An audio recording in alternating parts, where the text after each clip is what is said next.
네, 이번 7시 26분이 되었으므로 바로 다음 저널 클럽으로 넘어가겠습니다.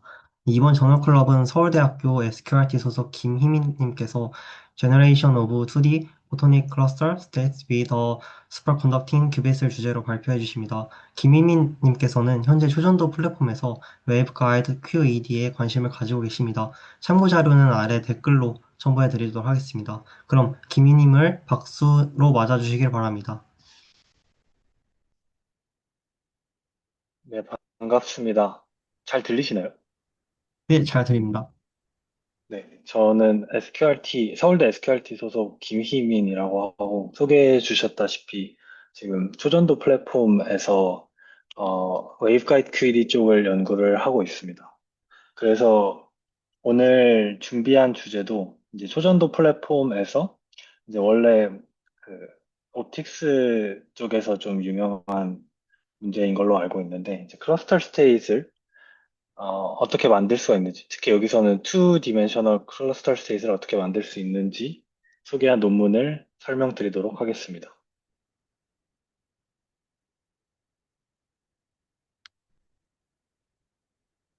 네, 그래서 네, 그 논문의 인트로덕션을 먼저 소개를 드리면 우선 클러스터 스테이트이 뭔지 잘 모르시는 분들을 위해서 설명을 드리자면 간단하게 이야기하면 이제 그 니어스트 네이버, 그러니까 바로 옆에 있는 입자들끼리 이제 인텐글먼트를 만들어 준 채로 이제 쭉 체인처럼 만들어 준 상태를 의미를 합니다. 이제 옆에 이 위키피디아에서 가져온 걸 보시면 이제 파리클이 두 개일 때는 이런 스테이트를 클러스터 스테이트라고 할 수 있고 세 개일 때는 이렇게 네 개일 때는 이렇게 만들어 줄 수가 있는데요. 이제 여기 보시면 알겠지만 n이 4 이상일 때부터는 이제 GHG 스테이트로 이제 그 로컬 오퍼레이션을 통해서 변환이 될 수 없는 상태로 유니크한 상태임을 알 수가 있고, 그래서 이 스테이트의 특징은 이제 바로 옆에 있는 것들끼리 모두 인텐글먼트를 이루고 있기 때문에 이제 로컬 메저먼트에 대해서, 그러니까 노이즈 같은 거에 대해서 이제 로버스트하다고 이야기를 할 수가 있습니다. 그래서 이런 점에서 사람들이 굉장히 관심을 가지고 이제 만들기 위한 노력을 많이 한 그런 스테이트라고 할 수가 있는데 이제 옵틱스에서 이런 클러스터 스테이트를 만드는 방법론에 대해서 저는 잘은 모르지만 이제 중요한 점은 이제 옵틱스에서는 라고 알려져 있는데 이제 여기에서는 큐빗이 만들어내는 포톤을 이용해서 이제 결정론적으로 클러스터 스테이트를 잘 만들 수가 있다가 특징이 되겠습니다. 그래서 이 실험의 세팅을 간략하게 보자면 이렇게 그 포톤을 만들어주는 큐빗이 하나 있습니다. 이제 앞으로 퀀텀 에미터라고 해서 이제 Q2라고 부르도록 할 거고요. 그리고 이제 슬로우 라이트 웨이브 가이드라고 이제 광자가 프로파게이트 할 때 그 속도가 느려지는 효과와 이제 패스 밴드랑 스톱 밴드가 나눠지는 효과를 둘 다 가지고 있는 좋은 그 전송 선로가 있다고 보시면 될 것 같고요. 그리고 이제 그 끝단에는 이 스위처블 미러, 그러니까 껐다 켰다 할 수 있는 거울이죠. 를 이제 큐빗으로 구현을 해 놓을 수가 있습니다. 그래서 이 세 가지를 이용을 하면 이제 2D 클러스터 셋을 결정론적으로 만들 수 있다는 게 이 논문의 요지가 되겠습니다. 원래는 이제 이렇게 체인으로만 만들다면 이제 원 디멘셔널 클러스터 스테이지 될 텐데 이제 이 미러를 추가해 줌으로써 다시 포톤을 반사시켜서 포톤이 다시 돌아왔을 때 상호작용을 한 번 더 시켜 줌으로써 이제 이런 2D 클러스터 스테이트를 만들 수가 있게 되는 겁니다. 이제 한 번의 어레이가 있고 다시 반사돼서 온 어레이와 이제 다시 나가는 어레이가 인생그먼트를 만들어주면서 이제 2디멘셔널을 구현을 할 수가 있게 되는 것이죠. 네, 그래서 이제 기본적인 방법론에 대해서 우선 설명을 드릴 텐데, 우선 아래 그림은 그 방금 설명드렸던 것을 그 스키매틱을 실제로 이제 회로에서 어떻게 구현을 하였는지 보여주는 그림입니다. 이제 여기 빛이 느리게 진행하는 슬로우 라이트 웨이브 가이드가 있고, 이쪽에 이제 광자를 내뱉는 큐비트, 그리고 이쪽에 거울 큐비트가 존재를 하게 됩니다. 나머지는 뭐 일반적인 어, 그 초전도 큐빗 플랫폼에서 사용하는 뭐 플럭스 라인이나 이제 without 라인 등이 존재를 하게 됩니다. 그래서 우선 설명드리고자 하는 거는 이제 클러스터 스테이트를 일단 기본적으로 어떻게 만들 것이냐. 근데 어, 저희가 보통은 이제 큐빗에서 이제 그라운드 스테이지랑 익사이트 스테이트를 두 개만 사용하게 되는데 여기서는 이제 그 위에 n은 two state를 이제 f state이라고 부르고 이제 여기서는 radiative state이라고 이제 정의를 할 수가 있습니다. radiative state이라고 부르는 이유는 이제 F로 갔을 때 바로 이제 이게 excite state로 decay 하면서 포톤을 내뱉을 수 있도록 이제 실험을 세팅을 해줄 것이기 때문입니다. 그래서 어떻게 인탱글먼트를 만드는지를 처음에 보면 우선 ground state로 initialize를 해주고 그 다음에 이제 그 GE 그러니까 ground state과 excite state 사이에 이제 프리퀀시에 맞게 이제 2분의 파이 펄스를 쏴주면 이런 중첩 상태를 만들 수가 있습니다. 그 다음에 이제 excite state와 f state 사이에 파이 펄스를 쏴주면 이제 e state를 f state로 바꿔줄 수가 있겠죠. 이제 그러면 아까 말씀드렸다시피 이제 f state는 radiative한 state이기 때문에 그 즉각적으로 이제 광자를 내뱉게 됩니다. 그러면 이제 ground state에 있는 경우에는 이제 이 웨이브가이드에 그러니까 도파관에 광자가 없는 0 스테이트를 가지고 익사이트 스테이트가 되면서 이제 F 스테이트 익사이트 스테이트가 되면서 이제 광자를 내뱉는 거기 때문에 이제 익사이트 스테이트가 큐빗 상태가 되고 이제 광자가 하나 이제 프로파게이트 하고 있는 그런 광자와 큐빗 사이의 인탱글먼트를 만들어 줄 수가 있습니다. 이제 광자와 큐빗이 인탱글드가 되어 있기 때문에 이제 그 다음에 이 과정을 똑같이 반복을 하면 이제 그 두 번째 광자도 이제 원래 큐비트와 인테그먼트를 만들어 줄 수가 있어서 이제 첫 번째 강자와 두 번째 강자 사이의 인테그먼트를 저희가 만들어 줄 수가 있습니다. 이제 밑에 과정이 똑같은 펄스를 쏴줬을 때 어떻게 스테이시 변하는지를 적어줌으로써 그 두 강자가 어떻게 인테그먼트를 이루는지 적어준 식입니다. 그래서 이제 아까 앞에서 봤던 이제 0과 두 번째 광자는 0 스테이트에 있고 이제 퍽 스테이트죠. 그리고 첫 번째 광자는 이제 플러스 스테이트에 있을 확률이 2분의 1. 그리고 두 번째 광자는 1에 있고 첫 번째 광자는 마이너스에 있을 확률이 2분의 1인 그런 이제 인탱글먼트를 만들어 줬음을 확인할 수가 있습니다. 아직까지는 1D 클러스터 스테이트를 만든 것입니다. 네, 그래서 이제 이걸 2디멘션으로 어떻게 만들 것이냐를 보면 우선 이제 미러 큐빗, 그러니까 이제 껐다 켰다 할 수 있는 이제 큐비트가 필요합니다. 그래서 이제 이 광자들이 이제 프로파게이트를 한 다음에 이제 그러니까 거울을 켜줘서 반사를 할 수 있게 만들면 그 광자들은 다시 돌아올 거고 돌아온 배에서 다시 이 에미터 큐빗과 Q2와 상호작용을 하면서 이제 CEC 게이트를 구현을 할 수가 있게 됩니다. 이제 그 방법은 이제 추상적으로 설명을 드리자면 이제 그라운드 스테이트일 때는 이제 그 포톤이 반사가 되면서 위상을 전혀 얻지 못하고 그냥 그대로 나아가는 그런 상황이라고 볼 수가 있고 이제 QE의 큐빗 스테이트 자체를 이제 EF 트랜지션의 프리퀀시에 맞춰두는 것입니다. 이제 그렇게 맞춰둔다면 이제 얘가 익사이트 스테이트에 있을 때만 상호작용을 해서 이제 광자가 반사되어 나갈 때 그 마이너스 1의 위상을 가질 수 있는 그런 상호작용을 할 수가 있겠죠. 이제 그거를 에펙티브하게 식으로 쓰면 이제 그라운드 스테이트일 때는 이제 광자가 그대로 반사되어 나가고 이제 익사이트 스테이트일 때는 이제 광자가 존재할 때만 당연히 상호작용을 할 것이기 때문에 0과 1 스테이트로 봤을 때 이제 시그마 Z가 가해진 것으로 볼 수가 있어서 이거를 합쳐서 보면 CZ 게이트라고 볼 수가 있겠습니다. 그래서 이렇게 큐빗과 이제 반사된 광자와의 다시 한번 이제 인테글먼트를 만들어 줬기 때문에 이제 그 다음에 이 큐빗에서 이제 방출되어서 나아가는 광자도 이제 이 큐빗과 인테글먼트를 가지고 있을 것이고 그러면 결과론적으로 그 이후에 나간 광자와 이제 CG 게이트를 거쳐서 이제 반사되어 나간 광자 사이에 인테글먼트를 만들 수가 있게 됩니다. 이제 이 과정을 반복을 하면 이제 반사되어 온 광자와 이제 그 지금 나가고 있는 광자가 이제 인탱글드가 되어 있기 때문에 아까 처음에 말씀드린 2D 클러스터 스테이트를 만들 수가 있게 되는 것입니다. 네, 그래서 이제는 그 이러한 실험을 진행을 하기 위해서 필요한 요소들에 대해서 각각 좀 설명을 드리려고 하는데요.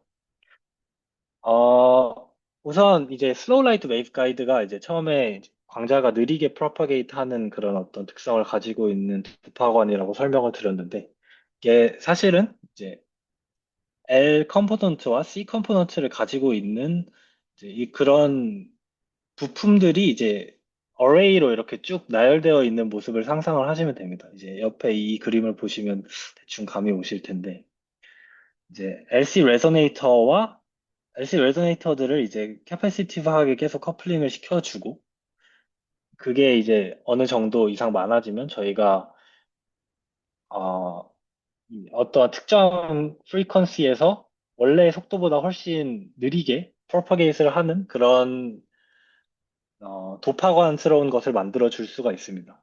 이제 옆에 그림이 실제로 이거를 만든 그림이라고 보시면 되겠는데 이제 이렇게 라인 두 개를 길게 늘려 붙여서 이제 캐패시티브하게 커플링을 시키고 이제 구불구불하게 만든 부분은 이제 이 LC 레소네이터의 인덕터 역할을 하고 이제 위에도 이제 길게 이제 커플링을 시켜서 이제 캐패시티브한 성분을 만들어 주면 이것들을 쭉 옆에 나열을 함으로써 이런 신기한 특성을 가지고 있는 슬로우 라이트 웨이브 가이드라는 걸 만들 수가 있게 되는 것입니다.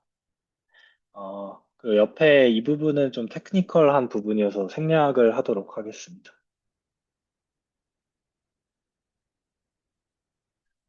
그래서 이제 이 처음에 슬로우 라이트 웨이브 가이드에 대해서 설명을 드릴 때 이제 광자가 느리게 간다는 것을 처음 말씀을 드렸는데 또 중요한 특성을 가지고 있는 게 이게 이런 네모난 패스밴드를 만들면서 이 내부 프리퀀시에서는 이제 광자가 잘 나아갈 수가 있고 그 외의 프리퀀시에서는 이제 트랜스미션을 보면 거의 이제 마이너스 60, 50데시벨 정도가 되는 거의 이제 광자가 프로파게이트 할 수 없는 그런 신기한 특성을 또 가지고 있게 됩니다.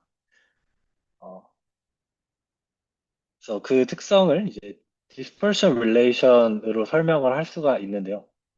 이제 강자의 웨이브 넘버 K에 대해서 이제 오메가가 이러한 특성을 가지게 되고 그리고 여기서 이제 오메가 P는 그 이 패스밴드의 중간 프리퀀시가 됩니다. 그리고 이제 그 위스가 4J가 되게 되고요. 그래서 이러한 dispersion relation을 가지게 되고 이런 패스밴드를 만들어 주는 데 있어서 저희가 바꿔줄 수 있는 게 아까 앞에서 설명드렸던 럼프 엘리멘트의 이제 C 값이랑 L 값이 되게 되는데 그거를 조절을 해줌으로써 이 허핑 레이트 J랑 오메가 제로 값을 이제 바꿔줄 수가 있게 됩니다. 이제 오메가 P, 그 중간 프리퀀시는 오메가 제로랑 J에 대해서 이런 식으로 나타낼 수가 있고요. 근데 이 부분이 왜 중요하냐고 하면 그러니까 이 패스밴드의 그 큐비트의 프리퀀시를 맞춰주면 이제 광자가 빠르게 나올 수가 있게 되는 거고 이 큐비트의 프리퀀시가 이 패스밴드에서 벗어나게 튜닝을 해주는 순간 이제 광자가 나올 수 없게 되면서 그 에미션 레이트를 저희가 조절할 수 있다는 점에서 굉장히 좋은 프로퍼티를 가지고 있다고 할 수 있겠습니다. 그래서 저희가 보통 조절하는 부분은 이제 J인 건데 이제 J는 높은 값을 가질 때는 이제 이 식에서 볼 수 있듯이 그 웨이브 넘버 K에 따른 광자의 속도가 이제 크게 달라지지 않게 돼서 이제 그 디스퍼션, 그러니까 웨이브 넘버에 따른 속도 차이가 충분히 작게 만들 수가 있고요. 그 반대로 이제 J를 작게 만들면 저희가 원하는 또 다른 한 가지 특성인 이제 광자의 속도를 느리게 만들어 줄 수가 있습니다. 그래서 이러한 두 개의 관계 속에서 트레이드오프가 있게 돼서 그 중간에 적절한 J 값을 선정해 주는 게 중요합니다. 그리고 그래서 다시 원래 이야기했던 걸로 돌아와서 이제 그 패스밴드의 큐빅 프리퀀시를 맞춰주면 이제 높은 에미션 레이트, 그러니까 광자를 바로 내뱉을 수 있게 만들어 줄 수가 있고 이제 그와 동시에 이제 다른 프리퀀시는 이 패스밴드 바깥에 있다면 그러한 디케이는 막아줄 수가 있기 때문에 이제 저희는 아까 말씀드렸다시피 이제 F는 바로 2로 그 릴렉세이션이 되도록 하고 싶은데 이제 E에서 G로 디케이 하는 것은 막고 싶기 때문에 이러한 슬로우 라이트 웨이브 가이드의 특성을 이용해서 처음에 원하던 프로퍼티를 구현을 할 수가 있게 됩니다.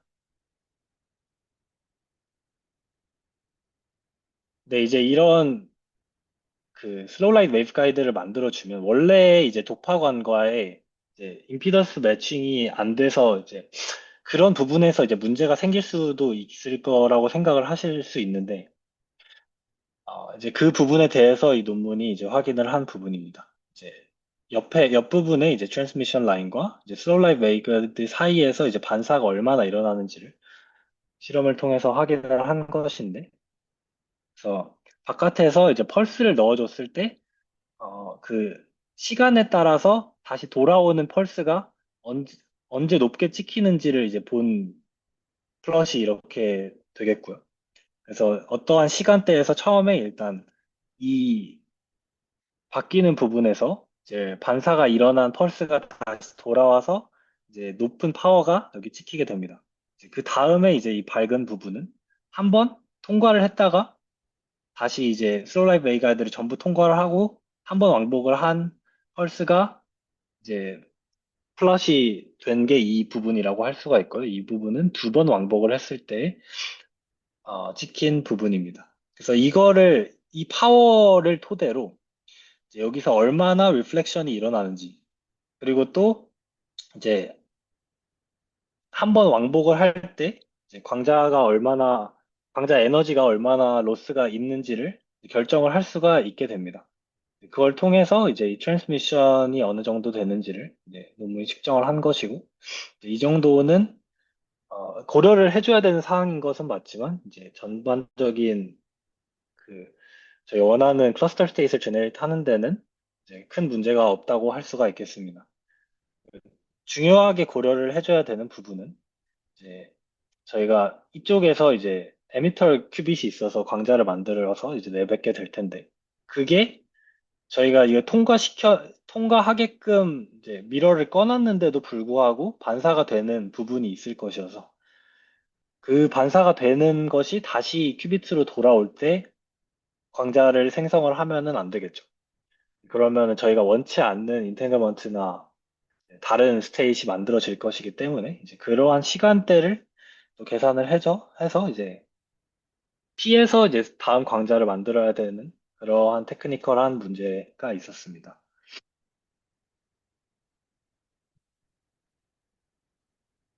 그래서 이제 지금까지가 슬로우 라이트 웨이브 가이드에 대한 소개였고, 이제 그 다음에는 그 에미터 큐빗이 광자를 어떻게 만드느냐를 설명을 드리도록 할 텐데,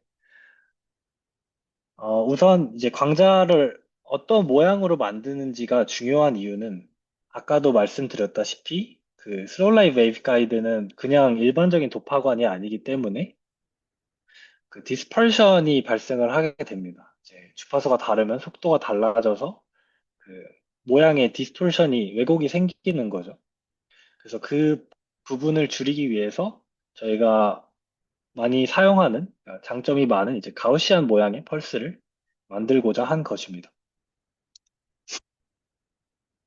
그래서 그 모양을 저희가 자유자재로 조절할 수 있다는 걸 이 논문이 이야기를 하는데 그 부분에 대해서 설명을 드리도록 하겠습니다. 어, 보통 큐빗에는 이제 그 스퀴드라는 장치를 달아서 거기에 플럭스를 바꿔줌으로써 큐빗의 프리퀀시를 바꿔줄 수가 있습니다. 근데 보통은 이제 큐빗의 그 플럭스는 이제 스테디하게 고정을 해두고 그래야 이제 큐비트의 프리퀀시가 고정이 되겠죠. 그렇게 사용을 하는 경우가 많은데 이 논문에서는 그 아니, 플럭스 자체를 이제 사인파를 주면서 오메가 모듈레이션이라는 프리퀀시를 가지고 있는 사인파 플럭스를 줘서 그 큐빗의 프리퀀시 자체가 여러 가지로 갈라질 수 있게끔 만들어 줍니다. 이제 뒤에서 다시 설명을 드리도록 할 텐데, 이제 오메가 모듈레이션이라는 플럭스 신호를 주면 큐빗 프리퀀시가 그러니까 원래의 프리퀀시에다가 이제 이 오메가 모듈레이션을 정수배만큼 더한 모든 프리퀀시의 그 특정한 앰플리튜드를 가지고 나눠지게 됩니다. 근데 그 중에서 저희가 사용하고 싶은 거는 이제 원래의 프리퀀시에서 이제 오메가 모듈레이션을 한 번만 빼준 이제 그런 프리퀀시를 사용을 하고 싶은 것이고 이제 그래서 그 프리퀀시 값을 이제 패스밴드의 중간에 맞춰주게 됩니다. 그래서 이 그림을 보시면 다른 사이드밴드 프리퀀시들은 그러니까 이제 이 프리퀀시가 이제 그라운드 스테이트과 엑사이티드 스테이트 사이의 프리퀀시라고 할 수가 있는데 그것과 나머지 사이드 밴드들은 모두 이 패스밴드 바깥에 있어서 이제 그러한 상호작용으로는 광자가 나올 수 없도록 하고 저희가 오직 원하는 상호작용에 대해서만 광자가 나올 수 있도록 하는 스킴을 사용을 했습니다. 그래서 이렇게 만들어주면 그 저희가 이제 first order side band만 사용하기 하는 거기 때문에 이제 이 사이드 밴드의 앰플리튜드를 바꿔줌으로써 이제 광자가 나오는 세기를 조절을 할 수가 있게 되는 겁니다. 그래서 이제 요약을 하자면 이제 그 스퀴즈에 가해주는 플럭스를 이제 사인파로 줄 건데 그 사인파의 진폭을 바꿔줌으로써 이제 저희가 원하는 이제 광자의 에미션 레이트를 시간에 따라서 조절을 할 수 있게 되고 그래서 이제 이 오른쪽에 있는 그림처럼 어, 저희가 원하는 모양의 광자를 꽤나 짧은 이제 타임 스케일의 광자도 만들 수가 있다라는 게 이제 논문의 요지가 되겠습니다. 어, 그래서 여기서 가장 짧게 만든 광자의 타임 스케일이 30 나노세컨드 정도가 되고 이제 이 이론적인 가우시안 쉐입과의 비교를 보면 왜곡이 많이 되지 않았음을 볼 수가 있습니다. 그래서 이 밑에 그림에 대해서 이제 이 밑에 그림을 보면 조금 더 정리가 되실 것 같은데 그 광자를 방출을 할 때 이제 이게 큐비트에 걸어주는 그 플럭스 신호입니다. 방출한 그러니까 에미터 큐빗에다가 이러한 사인파 플럭스 신호를 주게 되는데 이제 진폭을 이런 식으로 바꿔주면서 저희가 원하는 광자 모양을 만들 수가 있게 되고 그 다음에는 이제 미러 큐빗에 플럭스를 가해줌으로써 이제 프리퀀시를 바꿔서 프리퀀시가 맞게 되면 이제 광자가 거울에 충돌을 해서 다시 반사가 될 수가 있게 되겠죠.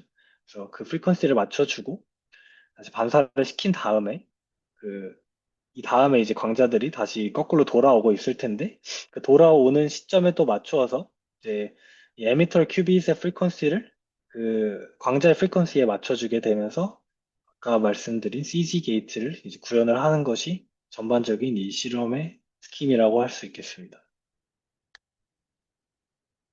네. 이제 뒤에서 조금 더 스킴에 대해서 설명을 드리도록 할 텐데 그 전에 방금 말씀드린 걸 조금 더 자세히 설명을 드리려고 하는데요. 이제 사인파 이제 플럭스를 주는 건데 이제 이러한 플럭스 신호를 주게 되면 아까 말씀드렸다시피 그 원래 큐빗의 프리퀀시에다가 오메가 모듈레이션의 정수배를 더한 만큼의 사이드밴드 프리퀀시들이 나타나게 됩니다. 이 그림을 보시면 좀 직관적으로 감이 오실 것 같은데요. 이제 저희가 걸어주는 그 앰플리튜드에 따라서 달라지겠지만 그 이러한 그 프리에 트랜스폼을 진행을 해보면 오메가 모듈레이션의 정수배만큼 차이 나는 데에서만 이렇게 신호가 나타난다는 것을 볼 수가 있고 그리고 그 진폭이 이제 저희가 걸어주는 플럭스 앰플리튜드에 따라서 이제 달라지기 때문에 그 광자의 방출을 조절을 할 수가 있게 되는 겁니다. 그래서 이 그림에서 추가적으로 말씀드리고 싶었던 것은 이제 그 플럭스에 따른 이제 오메가가 결정되는 어떤 함수가 있습니다. 그 초전도 큐빗에 대해서 조금 알고 계신 분들은 그게 이제 루트 코사인에 비례한다는 것을 알고 계실 것 같은데요. 그래서 그러한 식에 대해서 플럭스의 시도를 줬을 때 오메가가 어떻게 변하는지를 보는 게 이 플롯입니다. 이제 그거를 직관적으로 보여주기 위해서 이런 그림을 그린 것이고 그렇게 그림을 그려보면 이제 그 오메가의 중간값이 우선 이제 이 함수의 이제 비선형성 때문에 중간값이 변하게 되는 그런 DC 바이어스가 생긴다는 것을 확인을 할 수가 있습니다. 이제 그래서 저희가 원래 원하던 것은 원래 큐비트 프리퀀시에 대해서 이제 그 모듈레이션 프리퀀시를 더하고 뺀 곳에서 사이드 밴드가 나타나는 것을 예상을 하는데 이런 DC 바이어스가 있기 때문에 그것까지 고려를 해서 이제 저희가 원하는 이 오메가 빼기 오메가 모듈레이션을 정확히 그 패스밴드의 중간 프리퀀시에 맞춰주기 위해서는 이 DC 바이어스를 고려해줘야 된다는 것입니다. 그것까지 고려를 해서 이제 이 퍼스트 사이드 밴드의 이제 앰플리튜드를 저희가 준 플럭스 신호에 대해서 아날리틱하게 모두 계산을 할 수가 있고 그러면 저희가 원하는 모양에 대해서 어떤 디케이 레이트에 대한 함수를 구할 수가 있을 텐데, 그거를 이 사이드밴드 앰플리튜드를 조절해 줌으로써 조절을 할 수가 있다는 게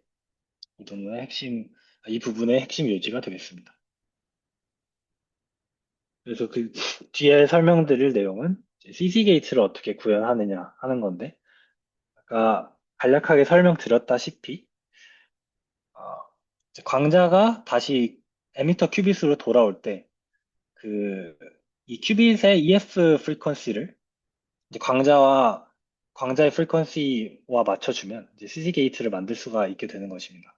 왜냐하면 이제 만약 에미터 큐빗이 이제 익사이트 스테이트에 있다면 이제 포톤이 여기서 반사될 때 상호작용을 하기 때문에 이제 파이만큼의 위상을 추가로 가져가게 되는데 이제 에미터가 그라운드 스테이트에 있을 때는 포토 리플렉션이 있을 때 스캐터링 페이스가 그 상호작용을 하지 않기 때문에 스캐터링 페이스를 갖지 않게 됨을 알 수 있습니다. 그래서 앞에서 설명드렸다시피 저희가 알고 있는 C 게이트가 정확히 구현되는 것을 확인을 할 수가 있습니다.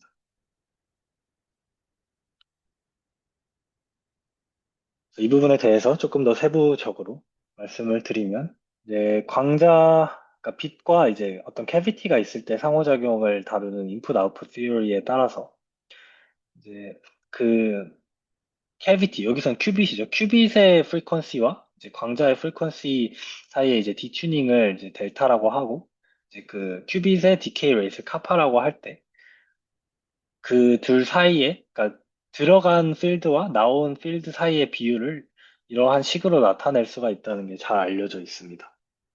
이 식을 보면 이 델타가 0이 되면, 즉, 이제 포톤의 프리퀀시와 큐빗의 프리퀀시가 같으면 그 비율이 마이너스 1이 된다는 것을 알 수가 있죠. 그래서 그러니까 이 식을 토대로 이제 CC 게이트를 구현을 한 것인데, 이제 좋은 CC 게이트를 구현을 하려면, 이제 이 식이 정확하게 만족을 하게 만들어 줘야겠죠. 이 식은 원래는 coherent field, 그러니까 프리퀀시가 정해진 그런 필드에 대해서 정확하게 성립하는 식인데, 포톤은 이제 프리퀀시들 여러 개가 섞여 있는 그 웨이브 패킷이기 때문에 정확히 이 식을 따르지는 않게 됩니다. 그래서 그 식을 따르려면은 이제 그 웨이브 패켓의 밴드위스가 충분히 작아야 된다는 것을 예상할 수가 있죠. 그래서 이제 상대적인 비율이 작아야 되는 건데, 이제 상호작용을 하는데 중요한 상수인 그 큐빗의 디케이 레이트 감마와 그 포톤의 밴드위스 사이의 비율이 이제 크면 클수록 이제 CZ 게이트가 잘 구현된다는 것을 예상할 수가 있습니다. 근데 여기에서는 그 슬로우 라이트 웨이브 가이드를 통해서 이제 감마를 충분히 키울 수가 있기 때문에 이제 좋은 피델리티에, 그러니까 좋은 정밀도의 CZ 게이트를 만들어 줄 수가 있다는 것이죠. 그래서 옆에 이제 그래프를 보시면, 우선 이 그래프를 먼저 보시면, 이제 에미터 큐빗이 그라운드 스테이트에 있을 때는 이제, 이러한 리얼 밸류를 갖게 되는데, 이제 나온 포톤 값이. 근데 이제 에미터 큐빗이 익사이트 스테이트에 있는 경우에는 정확히 그 리얼 밸류가 거꾸로 뒤집어져서 나타나는 꼴을 볼 수가 있게 됩니다. 그리고 이미지너리 값은 거의 0에 가까운 값을 나타낸다는 것을 이제 이 플롯이 보여주는 것이죠. 이게 의미하는 게 정확히 뭐냐면 원래 이제 그라운드 스테이트일 때의 위상과 이제 에미터 큐빗이 익사이트 스테이트일 때의 위상이 정확히 마이너스 1이 붙어서 나온다는 것입니다. 이제 저희가 예상했던 대로 이제 파이 스캐터링 페이즈가 정확히 이제 광자가 파이 스캐터링 페이즈만큼을 가지게 된다는 것이죠. 그리고 이제 이 위에 있는 플롯을 보면 그 이제 미러 큐빗에서도 방금 설명드린 이론적인 배경을 똑같이 가지고 이제 미러가 성립을 한다는 것을 예상할 수가 있으실 텐데 이제 거울을 켰을 때와 껐을 때 이제 포톤이 어디서 언제 나타나는지를 이제 본 플롯입니다. 거울이 꺼져 있을 때는 이제 바로 나올 거기 때문에 이제 그 나오는데 걸리는 시간이 이 정도가 걸리게 되고요. 그리고 거울을 켜주게 되면 그 사이에 이제 한 번에 왕복을 해야 되기 때문에 이제 이만큼의 타임 딜레이가 생기게 됩니다. 그래서 이걸 토대로 타임 딜레이가 이만큼 있다는 것을 확인을 할 수가 있고, 어, 그리고 이제 거울이 제대로 작동한다는 것을 볼 수가 있습니다. 근데 이제 이 피크의 높이의 차이는 한 번 왕복을 할 때 이제 광자가 얼마나 소실되어 있는지를 의미를 하겠죠. 이제 그걸 수치적으로 봤을 때 0.5데시벨 정도의 로스가 있음을 확인을 할 수가 있었습니다. 그래서 이걸 토대로 이제 도출한 결과를 간략하게만 설명을 드리면 우선 CC 게이트를 얼마나 잘 구현했는지를 이제 다음과 같이 볼 수가 있습니다. 이제 CC 게이트는 기본적으로 이러한 매트릭스 폼으로 표현을 할 수가 있는데요. 이제 그거에 대해서 저희가 이제 측정한 이제 포톤과 큐빗 그 싱글샷 메저먼트로 측정한 큐빗과 포톤 값들을 토대로 저희가 Reconstructed Pauli Process Matrix라는 것을 만들어 줄 수가 있습니다. 간략하게 추상적으로만 설명을 드리면 이제 이 CC 게이트 이러한 구성으로 되어 있는 CC 게이트와 얼마나 가까운지를 표현을 하는 건데요. 원래는 이 선으로 된 직육면체만큼을 꽉 채우면 이제 정확한 CC 게이트라고 할 수가 있겠습니다. 그거에 비해서 90% 정도의 정밀도를 가지는 CC 게이트를 구현을 했다는 결과가 나와 있고요. 그리고 그 90% 중에 이제 90%가 되게 된, 그러니까 그 인피델리티의 원인을 보면 에미터 큐빗의 디페이징과 처음에 상태를 이니셜라이즈 해주는 것과 마지막에 메저먼트를 할 때의 에러에서 이 정도의 피델리티가 나왔을 것이라고 예측을 하고 있습니다. 그리고 가장 중요하게 이제 2D 클러스터 스테이트를 얼마나 잘 만들었는지도 이제 논문에서 확인을 했는데 우선 첫 번째 포톤 같은 경우에는 이제 CC 게이트의 피델리티를 높여주기 위해서 아까 설명드렸다시피 이제 밴드위스가 낮게 이제 생성을 해주고 이제 두 번째, 세 번째, 네 번째의 강좌 같은 경우에는 이제 서로 이제 상호작용을 하는 시간을 상호작용을 안 하고 다 내뱉을 수 있게끔 최대한 빨리 방출을 하는 거에 초점을 맞추었습니다. 옆에 이제 플롯을 보면 첫 번째로 이런 포톤을 만들어주고 두 번째, 세 번째 포톤을 이렇게 만들어주게 됩니다. 이제 그 다음에 이제 첫 번째 포톤이 다시 에미터 큐빗으로 돌아왔을 때 이제 CC 게이트를 켜줌으로써 이제 큐빗과 돌아온 포톤 사이 인테그먼트를 만들어주고 나중에 마지막 포톤을 방출을 해줌으로써 이 둘 사이에 인테그먼트를 만들어준 것입니다. 어, 시간이 없으니 간략하게만 설명을 드리면 처음 설명드렸다시피 첫 번째, 두 번째, 세 번째는 이제 바로 니어스트 네이버끼리 인테그먼트가 생겨 있는 상황이고 그리고 이제 3번 포톤까지 나간 뒤에 이제 CZ 게이트를 해주고 4번 큐비트를 내뱉어 줌으로써 이제 4번 포톤을 내뱉어 줌으로써 1번 포톤과 4번 포톤 사이에 CZ 게이트를 통해 이제 만들어진 엔팅거먼트가 있을 것이고 이제 전과 똑같은 원리로 3번과 4번 포톤 사이의 인테그먼트를 만들어 줄 수가 있어서 2D 클러스터 스테이트를 만드는데 이제 성공을 한 것입니다. 그래서 이거를 똑같이 정확히 말하면 아까와 동일한 방법은 아니지만 결국 싱글샷 필드 메저먼트를 통해서 이제 포톤을 스테이트를 이제 측정을 해줄 수가 있고 이제 이 플롯이 그걸 측정한 결과입니다. 저희가 이제 예상을 하는 이론적인 이 2D 클러스터 스테이트에 대한 이러한 덴시티 매트릭스가 있을 텐데 그 덴시티 매트릭스에 대비해서 얼마나 정확한지를 이러한 메저로 계산을 해보면 70%의 피델리티가 나오게 됩니다. 어, 결론적으로 이 복잡한 방법들을 다 섞어서 사용을 했을 때 이런 2D 클러스터 스테이트를 이제 70%의 피델리티로 결정론적으로 만들 수가 있다. 이게 이 논문의 요지가 되겠고요. 가장 큰 인피델리티 요소들을 몇 가지 얘기를 해드리면 이제 아까와도 똑같이 에미터 큐빗의 디페이징과 그리고 첫 번째 포톤만 이제 여기서 왕복을 시켰는데 그 아까 0.6 데시벨 로스가 있었죠. 그만큼의 이제 인포메이션을 또 소실했기 때문에 이제 그러한 요소들로 거의 피델리티가 제한되는 것을 이제 논문이 증명을 했고 나머지는 이제 사소한 테크니컬한 이슈로 예상이 됩니다. 그래서 결론을 설명을 드리면 하나의 초전도 큐비트와 슬로우 라이트 웨이브 가이드라는 특수한 성질을 갖고 있는 이제 전송선 그리고 껐다 켰다 할 수 있는 미러 큐빗을 가지고 이제 2D 클러스터 스테이트를 하이 피델리티로 만들었다는 게 이 논문의 요지가 되겠습니다. 그래서 아까 말씀드렸다시피 이제 에미터 큐빗의